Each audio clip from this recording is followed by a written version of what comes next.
Channel పెట్టిన వాళ్ళు తప్పనిసరిగా ప్రతి ఒక్క చాట ఉండాలంట, అది లెక్క. అయితే నేను లేకపోతే ఏంటంటే అసలు ఛానల్ అవి లేదంటారు, ఉండాలి. అందుకని ప్రతి ఒక్క అబ్బా ఏమన్నా నన్ను కూడా ధన్యరాలి. ధన్యదమ్మా, నిజంగా ఈ స్టోరీ వినటానికి కూడా ప్రాప్తం ఉంది వదినికి నాకు కూడా. తను చెప్పిన ఎంత బాగుంది. నేను వీడియో తీసుకోవాలని ఉంది వాళ్ళ అమ్మది. నేను మా సావిత్రి ఫోన్ చేసి పూజగారికి పోతే మా ఆయన వచ్చాను చెప్పొచ్చాను మాట్లాడుకోవాలి తల్లి. మా మంగళకి సావిత్రికి ఆమె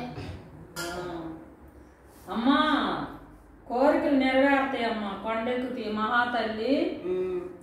నీకు గుర్తుందో లేదమ్మా, పోయినసారి తోట తీసుకునే ముందు వచ్చాము, మళ్ళీ ఇప్పుడు కూడా తోట తీసుకునే ముందే తోటదే అర్థం కాకుండా ఉంది. నాకెందుకు, మీరు వచ్చిపోవడమే మీ ఆలోచన. నేను ఎన్ని విధాలు చేస్తానో ఆ ఫలితాన్ని దక్కించుకోవడానికి.